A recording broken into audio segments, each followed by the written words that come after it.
This is the reason why we started this channel, was like for the passion for actual film, for movies that are this good and there's this dense. There's so much stuff to unpack. And that's what's his name? Elvis? Austin Butler.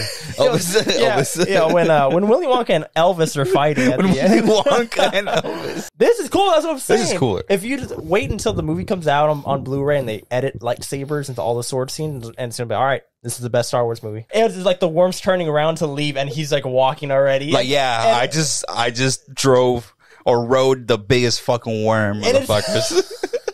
And it sounds so dumb out of context, but it's fucking badass.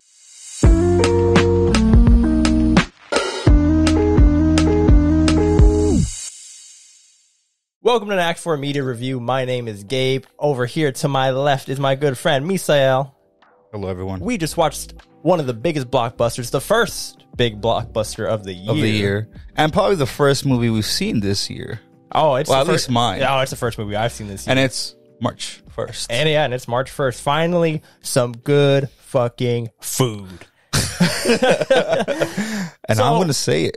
Oh, what are you Eventually. say? They don't even know what movie we've seen yet. Huh. It's movie of the year. And we're talking about Madam Web, of course. Of course, you guys click the channel. You click the video. It's going to be all about Dune Part 2. So first, what we'll do, what we normally do here, give you maybe about 5 minutes spoiler-free, just in case you click this and you just want to know our thoughts. 5 minutes, just general thoughts. We'll give it a rating. We'll recommend it to whoever we recommend it to. And then we'll go into full spoilers. If you're just here for the spoilers, use the timestamps. Just jump in there, because we're excited just to jump into these spoilers, man. We just saw it. We just got back. We've been itching. I've been itching. I know. I've been scratching. Movie of the year. Damn. Movie of the year. All right. Well, I'm going to throw it to you anyway. So, my friend, Misael, Dune Part 2, first big blockbuster of the year. What'd you think? The blockbuster of the year. I thought it was great. And that might be an understatement. Yeah. I'm not even joking. This freaking movie is a 10 out of 10, my friend. There's my ranking. Do I recommend it? Absolutely. That's not the way I thought this was going to go. I had to put down my drink because I think you're going to throw it to me already. I thought I had like 5 minutes. That's all I have to say. What about just like key things just for people who like don't know what the movie is? You don't have to explain the movie, but just positives. Right. So and negatives. It's action-packed. Phenomenal acting. The story is incredible. You definitely need to build that background from the first part. So definitely watch the first part. And if you're like me, who watched it the first time and like it went over your head, watch it again. Yeah, and that was kind of going to be like our thesis of this review. Right. We won't dive too deep into that, but me and him both saw Dune when it first came out. I saw it at home because it came out during COVID, and it went straight to HBO Max, so I saw it at home. Excuse me. And I don't know why. For some reason, it didn't hit. It just went over my head. And we rewatched it this week, both of us. And we both had the same thought, just like, dude, this movie is badass. Like, you really have to pay attention. Captions, I rarely use captions. I think it's necessary for this movie. Well, captions are becoming... Well, I'm sorry. I didn't mean to cut you off. No, go ahead. They're becoming more, I feel, like...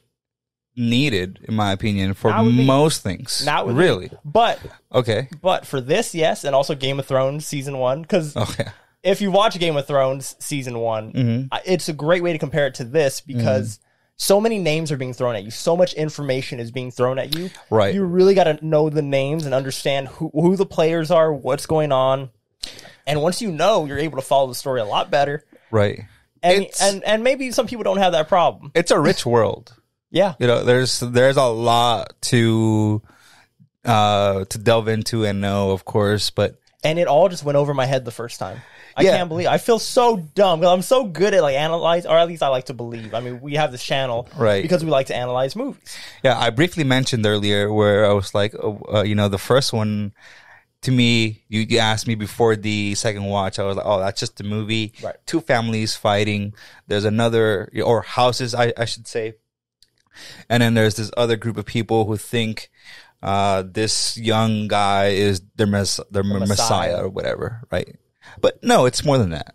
Oh, it's a lot deeper than that. Right. And to pivot back to this movie, and I'll give my thoughts, this movie goes even deeper. we get to see, we see the Harkonnens, the bad guys. We see them in the first movie. This time we get to see their homeworld, which is really cool. It's all black and white. They have a black sun. There's so much. Yeah, there's so much nerdy stuff in here that's so cool. Right. This is like super high sci-fi. It's a visually stunning movie. Right. Oh yeah, and the highest compliment I could give this movie is just like, dude, this is why we made this channel. These are the conversations that we would always have after the movies, like the big ones, right? The ones that get us excited, the ones we want to dive into and review. Yep. We would always do that naturally, so this is why we wanted to review and just have not even like a review. We call it a review because that's what we have to do to get clicks and stuff. But for the most part, we just want to geek out about, share our thoughts. You know, it's like, do you feel the same way? Yeah. Or like, what's your opinion on this? I would go back and forth, but for the most part, we usually line up and just geek out. Yeah, that tends to be, and I think that's what's going to happen with this movie. So, So overall, like, this is the reason why we do this. Is this type of movie. So I'll give it like a 9 out of 10. Right. Just because it didn't do anything wrong, except for maybe, I think it has a little bit of pacing issues at the end because Denis Villeneuve he's very slow and deliberate with these moments. Right. And I feel like towards the end, there's so much happening, and he was like, this is either going to be a 3-hour and 30-minute movie or it's going to be like a 2-hour 45. To me, it was the opposite. To me, it felt, opposite in the sense that I thought the pacing was good because it was building up to that moment. It was that crescendo. You know, we kind of knew where it was going from the first movie. Right. At least I think, or that's how I felt. And then we start seeing it more and progressive. Like, I think it was a fourth into the movie. I was like, oh shit, this is going to go down. And I'll share more later what I mean by that. Well, without going deeper into spoilers, I'm going to say the opposite. We were like 2/3 in and I was just like, are we saving some of these things for the third movie? And surprisingly not. A lot happens in this movie, especially in the third act. And I just thought the third act went a little bit too quick. Okay. Just a little bit. Like I just wish we would have sat with the moments just a little bit longer. It's a lot. And I understand where you're coming from. Yeah. That's what I'm saying. But it's not it didn't ruin the movie for me. Like, I was just like, okay, like that's fine. Especially after it was done. To see like, oh, we had to go through that a little quick to get to here. Okay. And it was still a 3-hour movie. So I was just like, I'm fine with it. Okay. But that's just being a little nitpicky. I kind of just want to leave it like the 10 out of 10 is a feeling. And you got that feeling. Yeah.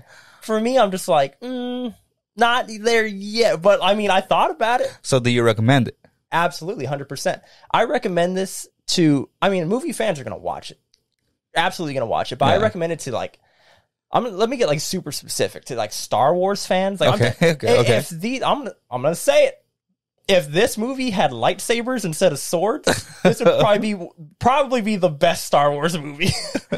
Like, there's so many like, I don't want to know if I want to call them shout outs, but they're definitely inspired by Star Wars. And even to me, we'll get into it later. I would even say like one of the Avengers movies. I don't want to say which one because maybe that's a little spoilery. We'll get into it in the spoilers. I'll break it down that way you understand a little more. But no, I definitely recommend to sci-fi people.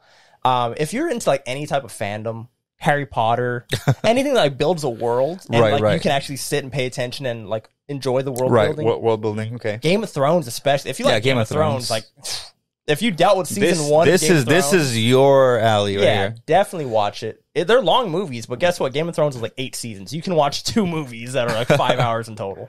So, well, just a real quick side note.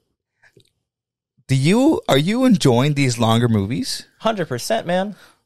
And I think Denny actually said, I'm not saying his first name like we're cool. Denny actually said, well, that's how you pronounce the thing. Yeah.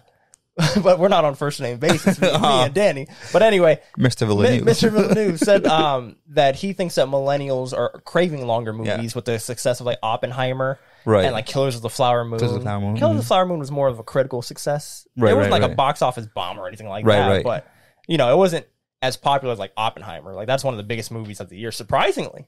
Yeah, I wouldn't have thought that, but good for them. Good for Chris Nolan and my boy Cillian Murphy. Yeah. But I think we could leave it there. Yeah. That way we could just jump straight to the spoilers for anybody who's like just like shut up, start talking about this worm, start talking about the worms. I want to know about the worms. So anyway, 9 out of 10 for me. 10 out of 10 for you. Definitely recommend. Yep, absolutely. Anything else? No, let's get into it, man. We're going into full spoilers. If you don't want to get spoiled, get off the damn video. And there's a lot of good stuff, man. Like, if you've tried Dune 1, and I'm just like buying time here. If you've tried Dune 1 and you're just like, it wasn't for me, try it again. Pay attention. Put your damn phone down. Right. Put the captions on. Turn off the lights. Put your glasses enjoy it. on. And enjoy and pay attention. Enjoy and pay attention. Okay. Anywhere we want to go, you go to the end, you go to the middle, you can talk about any element of the movie you want. I'm gonna go straight to the end because that's kind of where we were. That's what the spoiler people are here for anyway. That's where you mentioned. All right, go for it. So the whole thing about me saying that, and I really do think like a third into the movie, I was like, I know where this is going. Okay. Or at least I hope this is where it was going. And it was delivered. So the way I took, Paul, is I was like, oh, this guy's going to turn kind of into like this like vengeful guy, that he wants power. And I still feel that sense. We don't really, he's not there yet, but I feel like there's hints. You see him change after he drinks the sacred blood, which is the poison from the worm, and he wakes up. He has a different look. When he comes back to life, he said, "I can see clearly eyes now." Look different. His expressions are different. Right. The way he's seeing Chani is different. So yeah, I'm pulling up the IMDb, by the way, because there's so many characters. Yeah. So I don't know. I thought it was good pacing because, like I said, it was building to that moment. Okay. And then at the end, it's supposed to be fast paced like that. Right. They're in that critical moment where action needs to be taken. Either that or they get taken out, or he'll miss his chance to overthrow the emperor and whatnot. Right. So I guess just to stop you right there. Okay. Hold your thought if you're going to go somewhere else. My problem with the pacing at the end wasn't like once we got to the battles, I didn't have an issue after that. Oh, okay, I see. It was after he has to go south, which he's been avoiding the whole time. We'll break down all the themes and everything like that too in just a bit. Mm-hmm. But he has to go south. He doesn't want to, but he finally agrees to, up to the point where he rises from the dead. I thought that section was just too quick. Like it was just, I got to go to the south. Oh, I'm here. Okay, I see. Yeah, give me the poison. Oh, I'm dead. Yeah. Oh, it calls Zendaya. Zendaya's here. I didn't think much about it because, yeah, you're right. It did happen so fast. Yeah. But also, if there's nothing to tell in between there, where we're supposed to pivot back to Austin Butler, which, by the way, Austin Butler, he's freaking badass. Is the standout, dude. I didn't see Elvis. No, me neither. I haven't seen it. But I might go watch it just because I want to see more Austin Butler. He was so damn good in here. Sorry to sidetrack. We're talking about correct me if I'm wrong, but isn't that a Skarsgård? One of them. I forgot his name. Stellans. Well, I have the IMDb right here. Are you talking about the Baron? Yeah. Yeah. So no. So there's Baron, and then there's the no Baron, whatever. That's no. I may be confusing him. That's Austin Butler. Oh, you're right. You're thinking of Bill Skarsgård. Was it Bill Skarsgård? I thought you might be thinking of him. Yeah. That Skarsgård family is huge. I know. And they're all freaking actors. Yeah. Anyway. And Bill is working. Everything that he does is a big transformation. Yeah. Anyway. Sorry. Go on with the... I think I was done there. But where do I want to go? Since we touched the topic as well, that battle scene at the end... It's so cool. It's freaking badass. Yeah. Okay. Well, we'll touch into that because you said that you thought it was going to go there and it did. Mm-hmm. I didn't think so. Again, we're 2/3 of the movie, and I was just like, so when is that big battle going to happen? Like the one that he had a vision of, where he's all he cuts him and then this mask goes up. And I was like, when is that going to happen? Is that just going to happen at the end? My bad. Is it going to happen on the third movie? Mm. And just the way that it was paced, so then it was slow and deliberate. And I was like, okay, we'll get there eventually. And I'm fine with it because I'm not here for the action. I'm actually now here for the world building. He came back from the dead like a resurrected man, a messiah. I thought that was going to end. I thought he was going to resurrect and be like, okay, now he's officially the messiah. And then we'll move into the third movie. Exactly. And the third one will probably be all action packed. Right. like an Avengers Endgame, something right, or right. Infinity War. But no, then we have this big ass epic battle, and we see that battle that he had the vision of. But I like that when we see his visions, like when they're wrong, because again, now it's clear. Because we were talking about this before the movie. Does he see different possibilities, or is he interpreting the visions differently? But now, after he got the blood from the worm, we confirm that he sees a lot of different possibilities, and he needs to pick the right one. Right. Which, by the way, sidebar, was what I was going to say, is that reminds me of Doctor Strange from Infinity War. Right. Where I think he's acting the way he is right now because that's what he has to do to make things right. No, yeah. Right? Absolutely. Yeah. I've gone down too many rabbit holes, I forgot where to come back up. I forgot where it was. Oh, I know exactly where I'm at, but I won't take into another rabbit hole. See, we're so excited. We're just going all over the place. So one thing that I love. Hold on, let me go back. Okay, go ahead. Layer. Just one layer. Okay, I sidebarred to the Doctor Strange thing. Going back one. So I didn't think that big battle was going to happen. And it does. And then we see Zendaya or Chani. We see her do like the vision thing where she's all kicking ass, and then she turns around and like cuts him, and it shows her face. So he saw the vision, he thought it was him, but really it ended up being her. I just thought that was cool how they do that, how we see the visions happening, but in a different way. Yeah. Okay, your turn. So we're going to go all over the place. Yeah, so there is another layer to that, which is the battle that I wanted to get to. But since you jumped to this already, now I have to. What I thought was cool is that this was even before he took the holy water, where he had that like vision where he touches the ground and he asks the guy that he killed for guidance. Oh, Jamis. Yeah. Remember that? Jamis? Yeah. And I think he thought Chauncey was Jamis? Jamis is his name? Yeah, Jamis. Right? When he was doing like the little sand walk, and then Chauncey was all like you sand walk like a girl or whatever she said. Yeah. She didn't actually say that, but so you suck at that. I think doesn't he like turn and say like Jamis? Like he. Yeah. You're right. Because that was my first thought too. I was like, oh, is he gonna see him? Because they said like, oh, at night, be careful for spirits or whatever. Yeah, with the So I forgot the name of it. Spirits. So it's cool that like he looks to him for guidance, but. Again, the Messiah or whatever they call him so many different names, but let's just call him the Messiah, is supposed to like work outside the realm of like space and time. Yeah. So it's cool that like he almost like knows how to control it, and he's like looking towards this guy for help. The reason why I love that so much is that because if you watch the first one, his visions was Jamis being one of the people that helps him get incorporated into their world, ways, and their ways, but then it doesn't play out that way. He kills them exactly, and he takes his place as the Fremen, right? So it's only by killing him that he gains his place with those people, and you wouldn't really think that he'd be like asking him for guidance, right? But there he is. He thinks he sees him, and then when he needs to make those big. When he needs that guidance, he goes to him. He calls to him, even though he's dead already. He's dead. It's crazy. It's almost like he's looking for his help from like another reality, kind of. Right. I don't think we're gonna go that route. We're like different, like multiverse. Everything's in multiverse. I'm not saying that, but it's almost like like a spiritual. Yeah, almost. But like because he operates outside of space and time, maybe in a reality where he was there, he would be there helping him. But it's cool how like they found a way to use this character even though he's passed. Right, which is awesome. Got a hair on my mouth. I'm sorry. So that was my rabbit hole. Okay. Right. Well, since we're already talking about the action and the battles, the action was so much better this time. And I told you off camera, my least favorite thing about Dune 1 is the red and blue shield, how it looks like video gamey, and every time it hits them, it sounds like you're playing like Space Invaders or something. Like it does just it just didn't mesh well with me. And you know what I'm going to say next? What's up?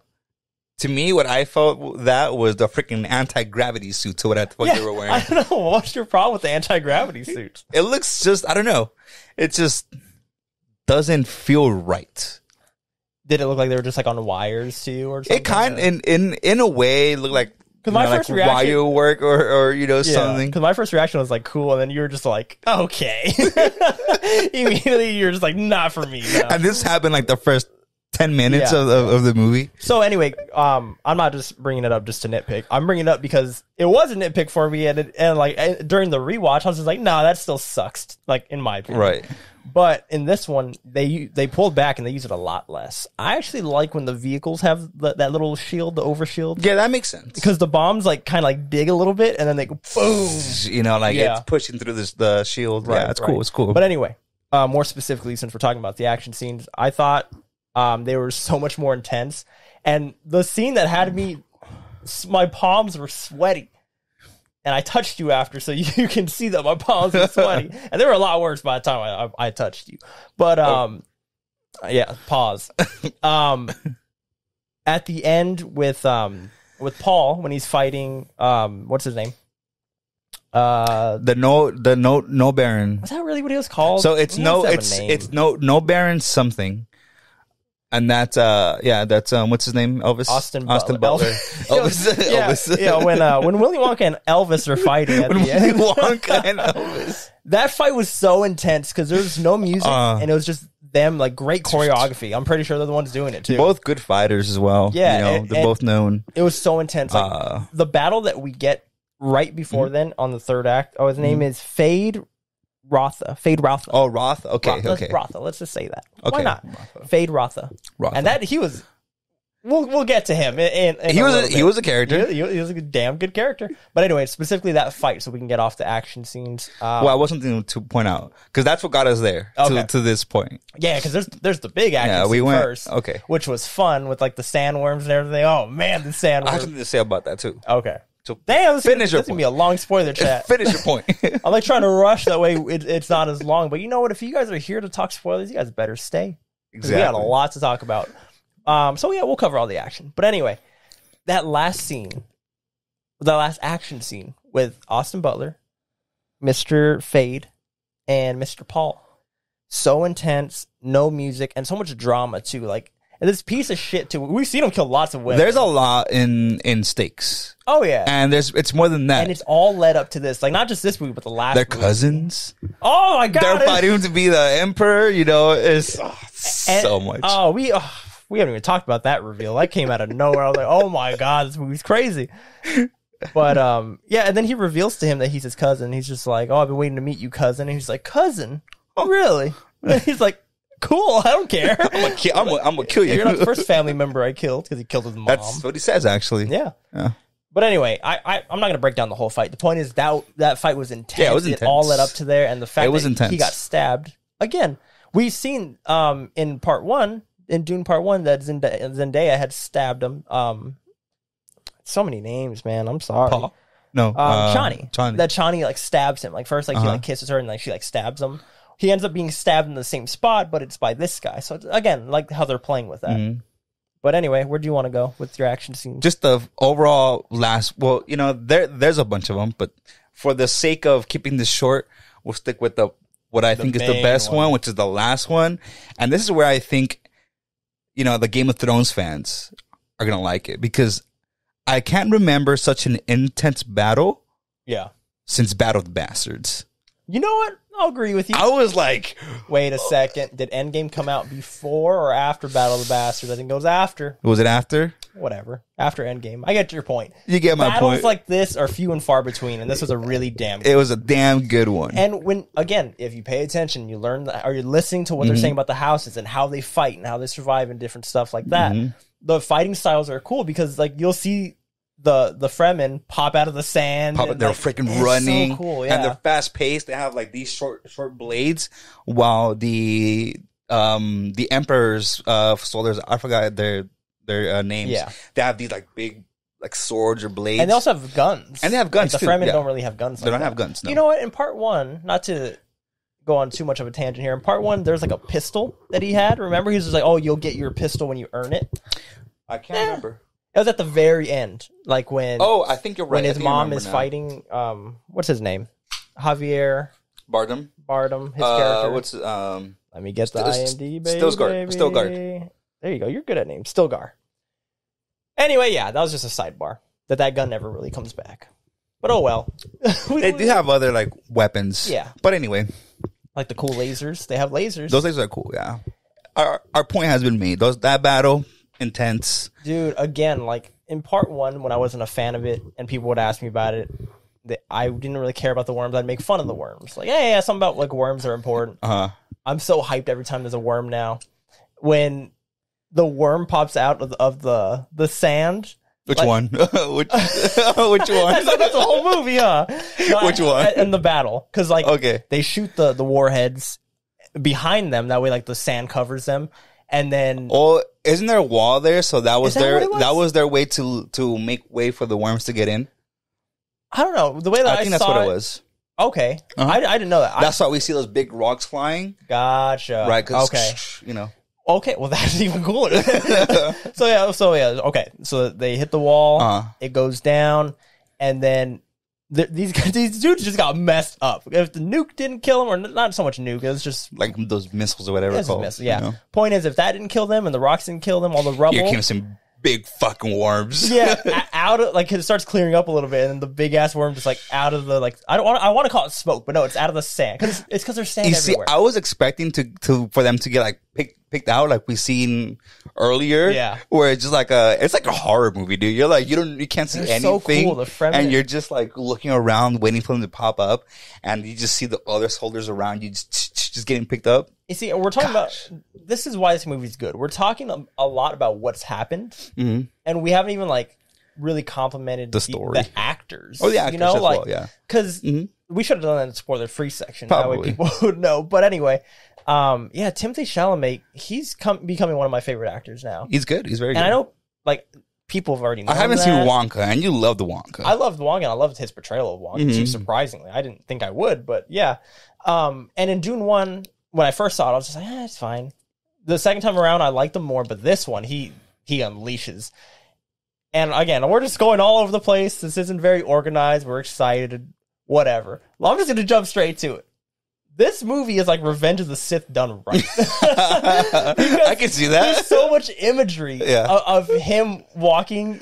Like, all you needed was the Imperial March song. But, like, you see him, like, in his black hood, like, after the turn and everything. And even then, he's not evil. Like, how, like... Man, he's not, but you can feel it. You feel the turn. That's what I'm saying. Like, you feel it and you see it. His eyes, his expressions, they're all different. The way he speaks is different. See? Instead of the yellow eyes Anakin has, he has the blue eyes. He's got the blue eyes, yeah, you're right. And there's a badass shot where you see the worm like flailing in the background before he like goes like after he's like the Messiah and he walks through like the whole crowd before he like addresses him, starts talking his shit.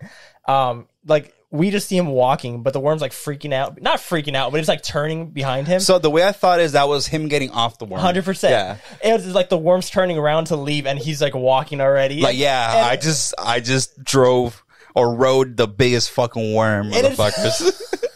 And it sounds so dumb out of context, but it's fucking badass. But yeah, if you really pay attention, like, and you realize like how cool these worms are and the significance of the worms, like that's like their power. That's like a beast that they've contained, you know? Yeah. So cool. By the way, what's even cooler was that was the South people, right? They hadn't learned who this guy was. To him, he's just some punk. Well, they've heard stories, right? Well, yeah, well, I'm just saying, like, it was, you know, like there's always been that the people that were kind of in denial or like what's the word? They were hesitant, skepticals, or exactly skeptics that he was the Messiah, right? He was their like liberator or whatever. So to them, they're like, "Who the fuck is this guy?" Yeah, you know, he's not from our people. He just rode that big ass fucking worm and he's storming in here like he owns this place. You know what's cool? On that scene when he goes in there and he's just like, I'm the chosen one, I'm the Messiah, whatever. It's like, none of you can stand to me. You know what's cool? He calls out everyone. That's badass, but you know what's even cooler? Okay, is that which one? Everybody stands up. They're like, what? Yeah. Like, that's how their people are. Like, they're fighters and survivors. So just like, all right, like, I don't give a shit who you are. I'm standing up to you. I'll follow you, He easily gets them back down, where he's just like, I know, I'm all-knowing. I know everything about you. You sit down. I know what you dream about. You sit down. Yeah. And during that scene, what I thought, because I'm already all in Doctor Strange mode, I'm just like, I don't believe that you're as again, it's not evil, it's not bad, but it's just like you're not acting the way you were at first, where you were humble. Right, that's what I'm saying. Yeah, like he changed. Yeah, but I don't think he did. I think he doing the Doctor Strange thing where it's just like, there's only one way. Well, you know, there's only one path. We've seen Doctor Strange change. Well, what I mean is specifically Infinity War. Okay. Like where he's just like, there was no other choice, and he gives him the stone and all that. Where it's just like, oh no, Doctor Strange, what are you doing? But the only way to win was to lose at first. So I think the only way to get like balance or whatever is by going down this route and pretending that he is this greater Messiah. The part that I relate that most to, I didn't mean to just cut you off, was when Stilgar, or they tell him, hey, you have to, in order for you to speak, you have to become one of the leaders. So you have to take someone's place. Whose place was that? Was that Stilgar? Yeah. How does he take his place? Fighting and killing him. And he said, no, we're not doing that no more. Yeah. And he changed them. He changed their ways. He's like, no, we're doing this my way now. What was the line that he said? He's just like, would you like destroy like your best weapon before going to battle or something like that? Mm-hmm. Like, it just shows how much respect he has for him. But yeah, well, he's a strong character, or a strong soldier for him, right? Yeah, shout out to Javier Bardem, because I told you before we saw this movie, I was like, the first one only has like one comedic moment, really. And it was his character. Yeah, when he spit, and we thought it was just disrespect, but really it was honor. Right. Like, he showed how much he respected him because he gave up his moisture. Mm-hmm. And in this one, he's just like the comedic relief throughout the whole movie. Which is not a lot, but it's not a lot, and it's not slapstick comedy. Like, it's appropriate. Right. And the funniest part was when Timothy Chalamet, Paul, was all like, you're right, like I'm not the chosen one, like I'm just here to learn with you guys and fight with you guys. Like, it's not me. And then he's like, the Messiah is humble. He's a humble guy. Yeah, it's humble. Even more proof that he's the Messiah. And it was so funny because, one, it was in like their language, so you had to read it, and like the laugh was like a little delayed. I feel like that went over people's head in the theater. Yeah. But on top of that, it's commentary on religion and how, like, oh, you can do no wrong. Like, once they're a believer, that's it. You know. Right. Where were we? Who knows, man? We went all over the place.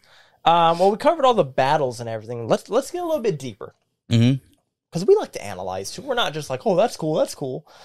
Actors. Let's go into like the themes a little bit here. You know, hold on, no. You don't want to go there yet? Let's do that for the end. Okay. Let's end with the high note, like this movie.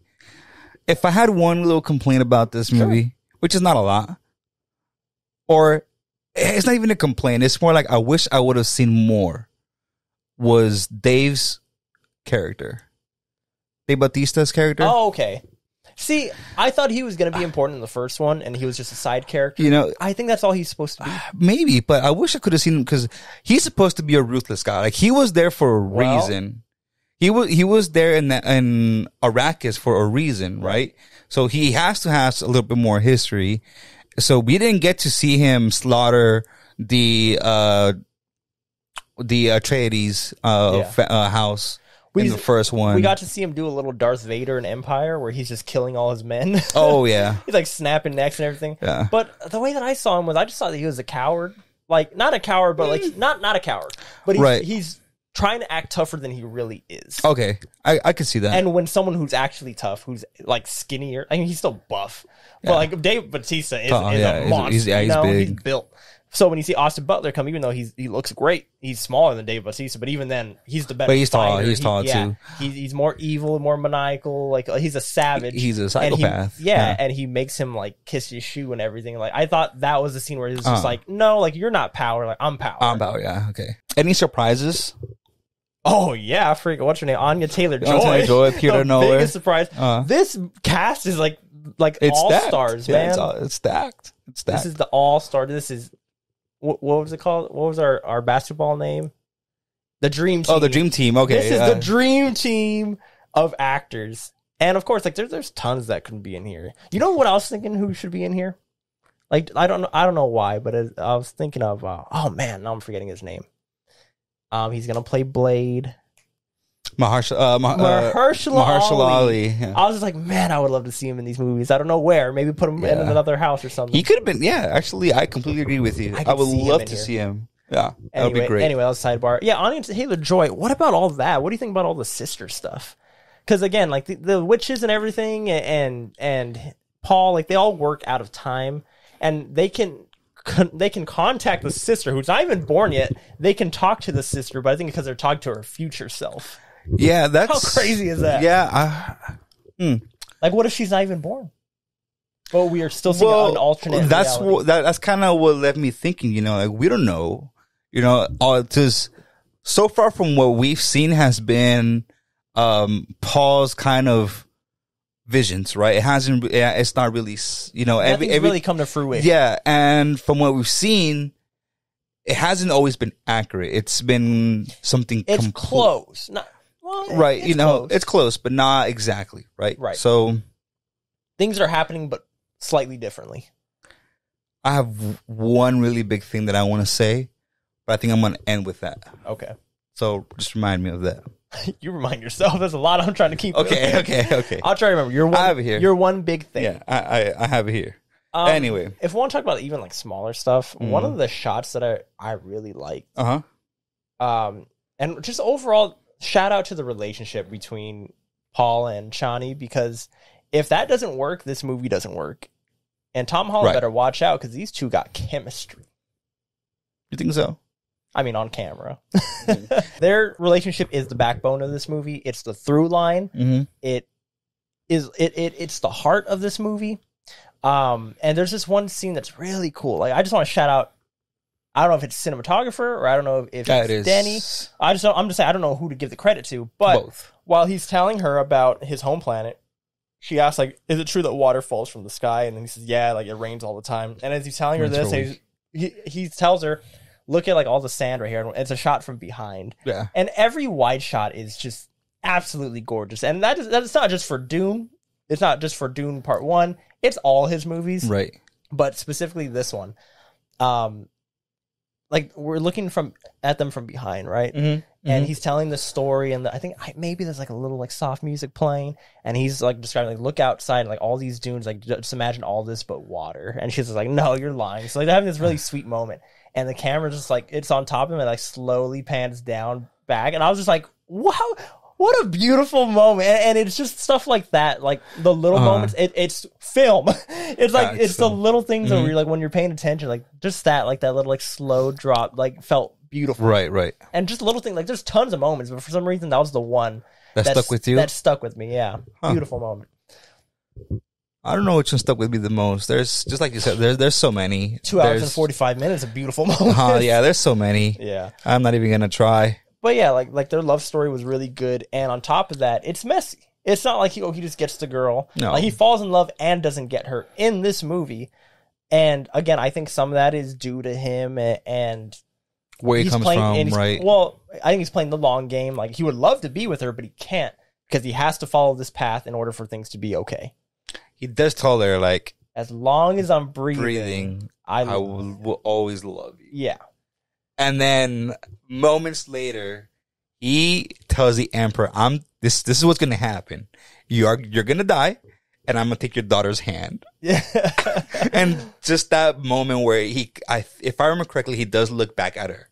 Dude, yeah. And Chanti's like heartbroken, right? She's like, "What? Like, you really? You just told me that you love me, and then you just take this." And and that's before the fight. So then the fight happens. And let me tell you, man, this movie and the stakes are so high. My palms are so sweaty. I actually believed, I was just like, dude, he could die in this movie. Like, I actually, because I don't know where we're going. Right. I was like, this narrative isn't predictable, and it's not. To me, I mean, it's a little derivative, but it doesn't feel like, oh, this is like your normal 3-act structure. Like, I don't know where the acts begin and end in any of these movies because they're so long. But anyway, I actually thought, like, what if he dies and then Anya Taylor-Joy's the main character of the night? Like, I don't know. My mind's freaking going all over the place. I can't even process my thoughts because so much is happening on the screen. But anyway, he doesn't die. But I did think that he could, because he was like, even like, I'll love you till my last breath. Pretty much. Did think there was a chance that he could die. Yeah. I was, my mind was fighting it. I was like, no. I was like, wait a second. Yeah. But those moments where he was getting his ass kicked, I was like, oh shit. But yeah, their performances were so good on that ship or wherever they were, the base. Because like you're saying, he keeps looking at Chanti. And at the very end, when he's won the battle he makes the emperor kiss. Dude, he makes the emperor kiss his ring. Well, and he's the new emperor Now, but what I'm saying, like, just for that moment, I'm just like I'm not gonna kill you, but bend the knee to me, kiss my ring. He didn't even say it. He just holds his hand out, and this dude goes like, down, takes his daughter. But on top of that, like, before he, like, you know, I don't know, does he like hold, like, does he reach out for the daughter too or something? Mm-mm. I don't know. But point is, like, after that, like, once it's like set, it's implied that he's gonna take her. Everybody knees down except for the daughter, because that's gonna be like his wife, and except for Zendaya, Chani, and because she doesn't follow his bullshit. Right. So the one thing, so it's the so there was 3 groups broken from the Fremen, right? It was the fundamentalists, which I interpreted as the people who were the survivors of the House Atreides, but I could be wrong. Okay, I still don't really know. And then it's the Freemen who are the believers, like the Southerners. I forgot their name. And then it was the one from Zendaya, which is like the warriors. And I just had the name a few minutes ago. There's so many names. I just had the name anyway. So, you know, it's gonna be broken down, I feel, right? And we all kind of expect him to kind of keep his word in the sense that, oh no, I'm a Fremen. Right. But at the end, he's like, House Atreides, bitch. Yeah, you know? He puts the ring back on. He puts the ring back on, and he's like, no, this is the shit that we're doing is for House Atreides. Right. I feel like this has to end with him dying, but we'll get into that with the predictions. So, yeah, I have a thing for that as well. But I just wanted to mention, just to finish off that scene, because we're talking about like how he keeps looking at her. Like, he looks at Chani, and then she walks away, or she like storms out because she's mad, because again, like, they're in love, but he's making this political move, like a power move, and then she leaves, and like he watches her leave, and then he turns away from her, and then one more time he looks back, like almost like triple guessing, like, am I doing the right thing? Like, I should just go get her. And I'm getting chills just thinking about it, because it's such a good move. I don't know if that's Timothée Chalamet's move or that's Denny directing him, but just like that triple thing. It wasn't a double, it was a triple, where he's just like, damn it, like, I shouldn't be doing this, but I have to do this. Makes me even think even more like he's Doctor Stranging this shit. Yeah, he's doing what he has to do so that the plan can go in order the way that it's supposed to. Right. And the payoff, dude, when he finally kills the Baron, so cool, because everybody just stands aside and lets him. He says, "Hello, grandfather." I didn't understand somewhere what he on that. Yeah, it was. He said grandfather. As in, like, I've been expecting to see you. Yeah, that is his grandfather. Yeah, his grandfather. Let's talk about that then, because holy shit, that's a big twist. Like, we keep comparing it to Star Wars, right? This was the whole like, Luke, I'm your father, but not as significant. No, I think it was when they first find out. I think. But just, how cool is that when she's just like, the mom didn't know either. Yeah, she found out when she did the same thing. She drank the holy water or whatever it's called. The worm goo. Excuse me. I know, these drinks got me burping. Sorry about that. Anyway, that's what she signed up for. We drink and we spoil movies. What of it? Yeah, so he kind of approaches her like, "Hey, did you know?" And she's like, "No, I found out the same way you did after I drank the water." Which, by the way, I'm sure me and you had the same thought. That was going to be either the sister or a foreseeing of the girl that got pregnant by what's his name's Austin Butler. Austin Butler's character. I forgot his name. There's so many names. Yeah. What do you mean though? Like, so, when he drank it or what? Or what are you talking? Oh, okay. So you know he has that vision where a girl or a baby girl is born. Yeah. In House Harkonnen. So okay. The way I saw it was either the child of Butler's character or his sister. I wonder what they're doing there, man. But then it turned out to be that was actually the mom. Yeah. Right? So it's kind of saying, no, like, you're Harkonnen as well. Yeah, and that's what... I guess that was my issue with the pace, too. There's just so many, like, reveals and great moments. Mm-hmm. We're just like, oh, let's sit with this a little bit longer. But it's just like, no, we gotta go. Like, there's so much is happening, so many reveals. Mm. It's all good stuff, though. Right. All right, my friend. no matter what, we're gonna miss some stuff. Right. That's just what it is. It'd be like that when we're trying to make a hour-long show. So let's close out. Let's talk about some of like those actual story details and the themes and stuff. And again, right, it's kind of tough to break it down into a 3-act structure. Like, I don't even know where to begin. Maybe after it sits for a while, I'll be like, okay, that. But we're fresh off of it. Mm-hmm. This covers some of the same like themes about, you know, like about prophecy and religion. Religion. I think this one's even religion. heavier on religion absolutely. and like believers and non-believers faith, and all that. Yeah. So I'm like trying to break it down as I'm thinking again, because this is all fresh. I guess like how do you think it's different from the first in that way? Because the first one, it's such like at least to me, it's such a big reveal when we find out that one guy that he thinks is going to be his friend, he ends up having to kill, proving that like fate isn't determined. Like anything can change. Mm-hmm. That was like the big moment. This one, that happens a lot, but this one is more like, that's what I'm saying. Like, how do you think this differs from that? Because we see, that's why, yeah, I'm still trying to break it down. I think it differs from the first one in the sense that I think the first one is still more about power and greed than this one. Even though this one has some of those elements as well, this is, I feel, still more religious based, as you said, about faith, prophecies, and whether or not they become true or not. You know? Yeah, and I think it's hard to pinpoint because there's a lot for both. Yeah, as I'm asking and as you're talking now, I'm kind of like, I think the first one was more about fate and purpose, and this one is like more, like, you're right, it is more about the religion and whether you choose to believe or not, and on top of that, like, or maybe the consequences of those actions. Yeah, and I guess like the dangers of it too, because it's like he's having issues with his mom too, because his mom's telling him like, oh, like, use it, and even Thanos, freaking what's his name, Josh Brolin. Even like, I don't know the characters more than their names, but anyway, even him is just like, dude, like, they already believe you, like, use it to your advantage, and he's trying not to.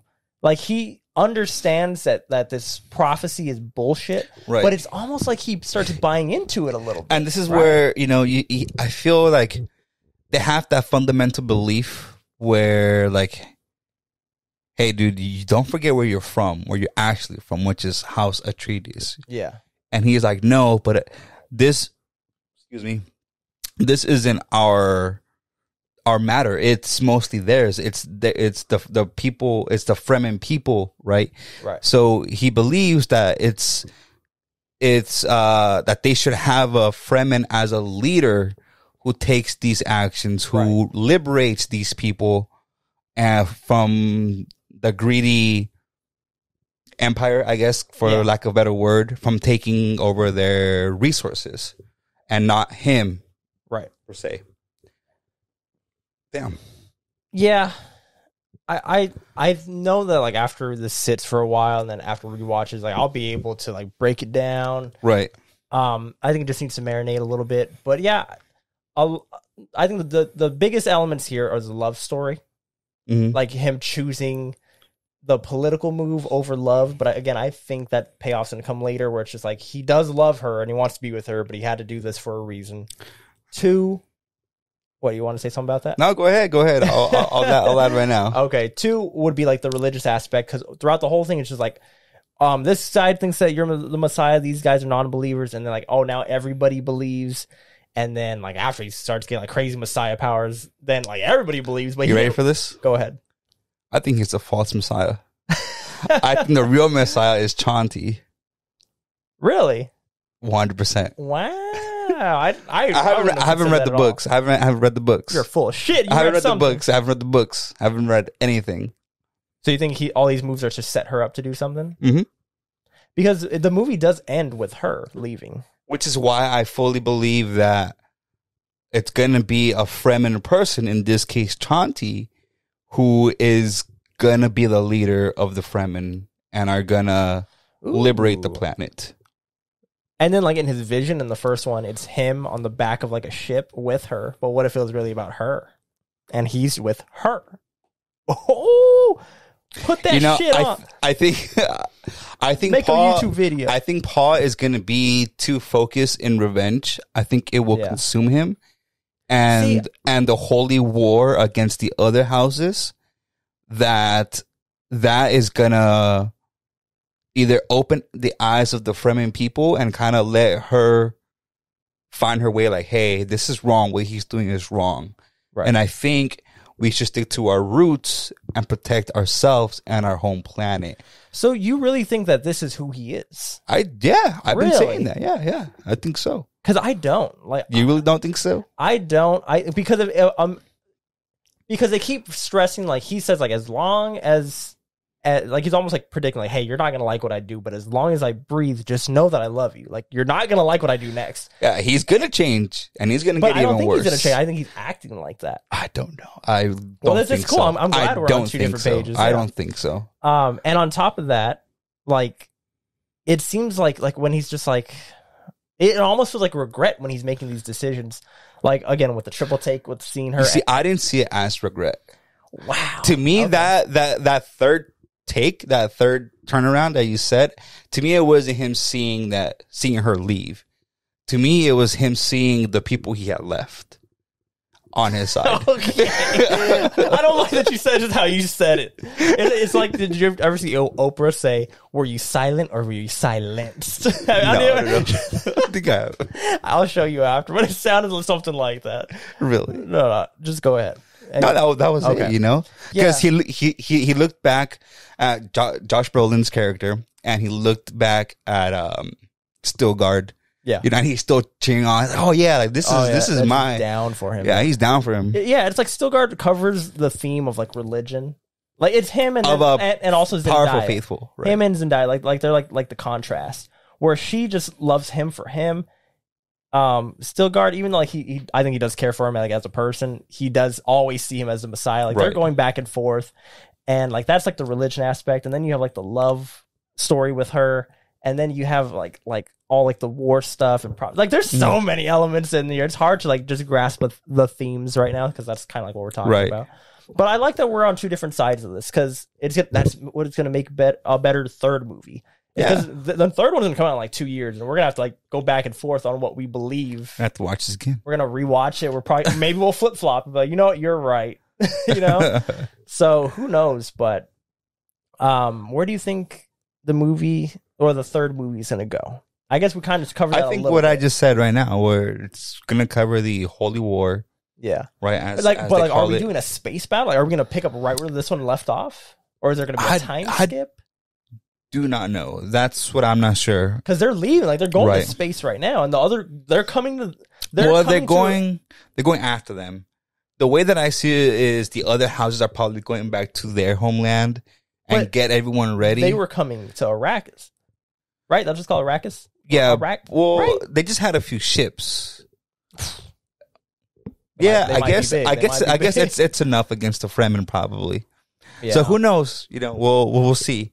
I don't think it'll be fully in space. I wouldn't like it to be in space. That's another thing because I want to see more of the other houses. Yeah, but we can always go. I don't think it's gonna be like a 2.5 hour movie in space. Right. But I don't know. Like where's the Emperor from? How would that work?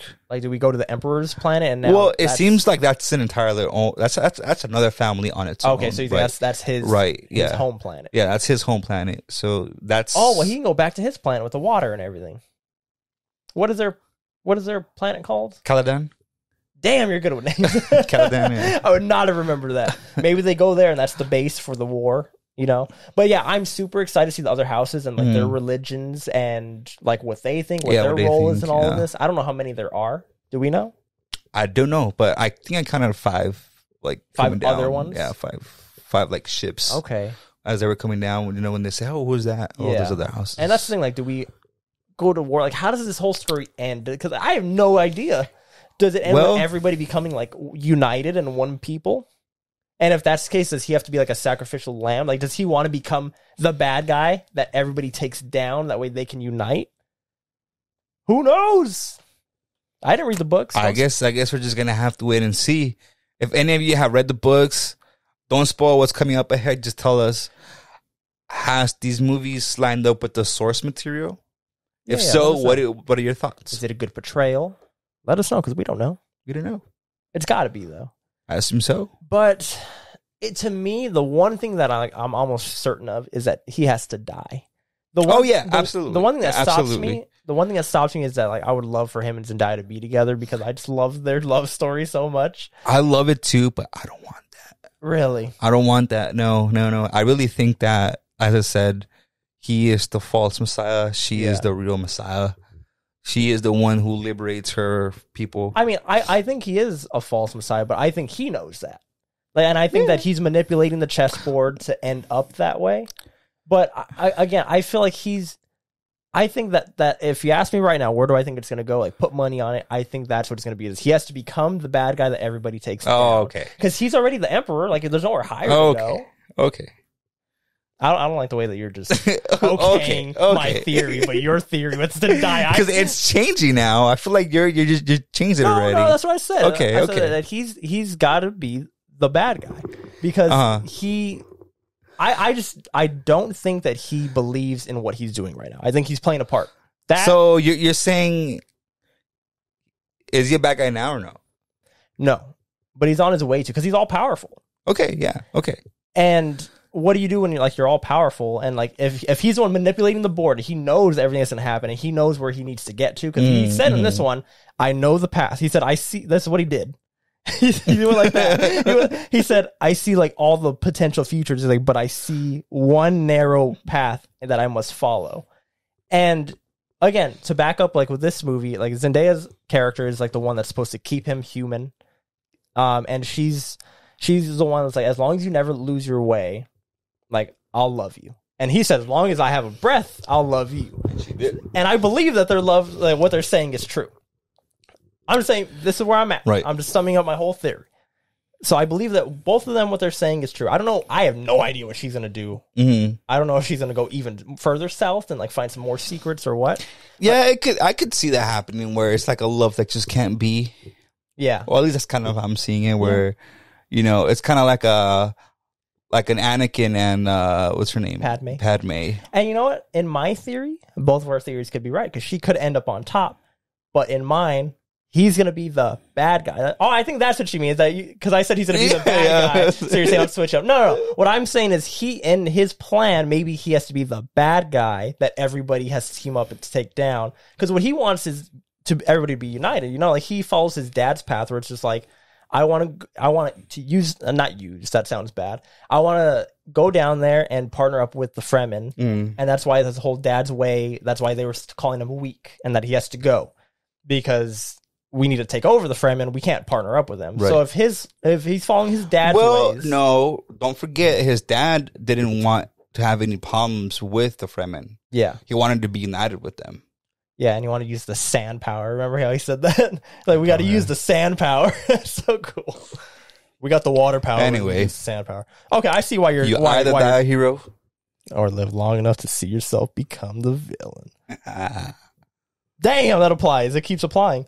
But anyway, yeah, that's what, if I had a bet, that's where it is. That he has to be the, again, quote unquote. I'm sorry I didn't add quotes earlier. I get the problem. The quote unquote bad guy, because he's already the emperor. He's already the Messiah. He's got to be the bad guy. He's the Duke of House Atreides. Of Hazard.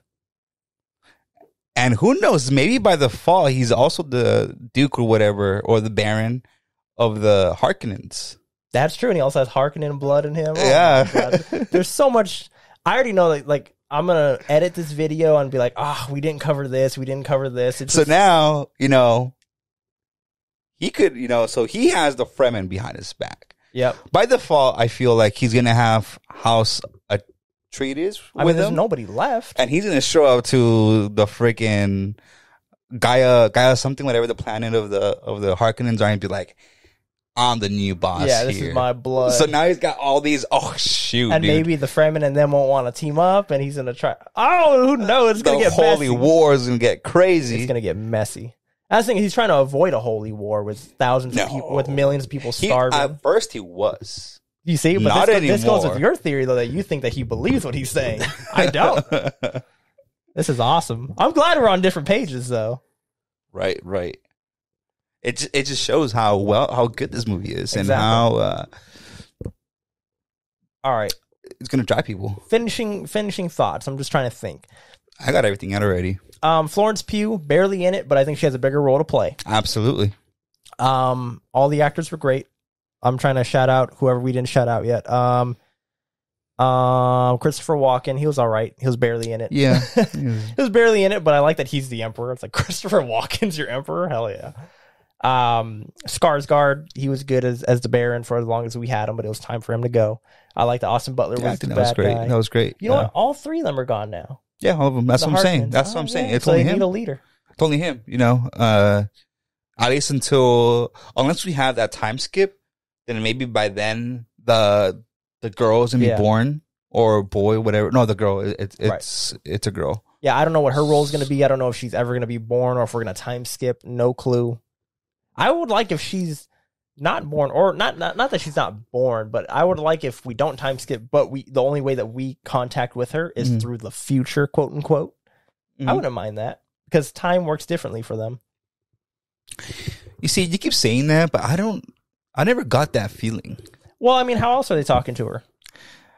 Because she's actively in the conversation. It's like, she thinks this. At first, I was like, "Is the mom lying?" Because she was like, "No, I thought that too." and again, it's because I'm still a little confused. Where I'm just like, I can't fully wrap my head around it. At least until I'm told, "No, this is what's happening." Well, I mean, they're witches. I mean, I'm not trying to dismiss it. It's not supposed to make sense. But I think the way that they make sense of it is that now that we know how he can work. I'm sorry, I'm rambling. The way that Paul can see the future, he explained it as different realities. Right. So let's just assume whoever drank the worm thing can also see that different way. realities? Yeah. So or maybe it's all the witches do. I don't know. Maybe we'll get some more clarity on that. The Jenna Besseret. Oh, they have crazy names, huh? Yeah. But anyway, if maybe Al-Shabib, I think, is the name of the Messiah. I think so, or something. Well, I think the different groups call them different things. Right, that is true. Which is cool, anyway. man. Sorry, just threw that out. Point is, great movie, great world. One more shout out. Great characters. While we're already on it, the Jenna Besseret. The Jenna Besseret, the mom character. The mom, yeah, she's great. She's great in part one. She's great in this one. I thought she took a step higher. Oh, I thought you were gonna say back. No. I thought she was great. Okay, well, let's talk about her very quickly. Do you believe that she is in control of her body and mind right now? Because it seems like she's a collection of everybody before her. So that's kind of what I interpret it still. Although she still has kind of the majority. Right. Because she comes off as evil sometimes. Like she's forcing people to do stuff. Well, I think she did say she was scared. Like she did tell me, like, hey, like you don't understand. Like I'm gonna inherit all the pain, all the consciousness, all these thoughts of the predecessors who came before me, right? So she was worried, and that came to fruition. That happened, but I'm just. It still seems that to an extent she's kind of still like the puppeteer. Yeah, she's got the handle. She's got the puppeteer. Like she's I just say it. So she still has some control over Paul. But to an extent, if that's the case, then she's kind of an asshole because like she makes people do stuff. Like but she wasn't like that. It wasn't until that thing happened. So that's what I want to see more of. So, if that's the case, maybe I'll understand you a little more. Do you think that's what's happening to Paul? Yeah, that's so you think what I tried to kind of imply. That he's being manipulated by something, or that he's just changed. It's a bit of both. I think it's at the end of the day, I think it's in a sense revealing that side of him that he hasn't known yet. Maybe that's like a deep thing in him, because even before he changed, he did say no, like I want revenge. For my dad. So that part is in it. Like that's kind of in him. It's probably bringing out the worst in him. So it's bringing out the worst in him. Like Anakin Skywalker. And all this is kind of enhancing it. And even though he's able to kind of suppress it to an extent, having that thing, like Anakin Skywalker, it's not helping. And it's changing him. Again, I know I'm going to miss something because it's a long ass movie. There's a lot. But my last note, I'm going to reiterate. Okay. This is Star Wars episodes 1 through 3 done right. That's all I'm going to say. If you've seen this movie, you've seen Star Wars episode 1 to 3, hopefully that makes sense. If not, I'll explain it to you. I'm just saying. Are you telling me? I'm telling me? I'm You telling saying. me? I'm just saying. Star Wars. Like, we got Order 66. Like, I mean, not Order 66, but like, we got like the whole Imperial March moment and everything. I'm just like, I'm the shit. Step aside. I'm telling. All we needed was the then, and it would have been complete. And on top of that, great actor. This is cooler. This is cool. That's what I'm saying. This is cooler. If you just wait until the movie comes out on Blu-ray and they edit lightsabers into all the sword scenes, and it's gonna be all right. This is the best Star Wars movie. I said what I said. I could see that. This is such a good movie, you know. So, and I guess the last thing I'll say, just to cover everything here. Once again, this is like the reason why I love talking about movies with you. Is like these big blockbusters. Like, we get excited, we go watch them. They actually are good. We come back and we have so much to talk about. Like, this isn't our last conversation. We're gonna talk for years about this off camera, but this is the reason why we started this channel, was like for the passion for actual film, for movies that are this good and there's this dense. There's so much stuff to unpack. We would spend all night talking about this. Exactly. Like, we're doing what we would do off camera anyway, but we're just doing it on camera to see if maybe we get an audience that can do it with us. So, or wants to join. Any last words? Well, you know, go watch it.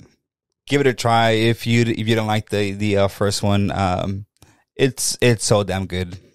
As always, like, subscribe, share your comments. As mentioned earlier, if you read the books, don't give us the spoiler of what's to come, but don't do it, man. I'm just gonna delete. Tell us if these movies have matched the source from the book so far, and what are your thoughts on that as well?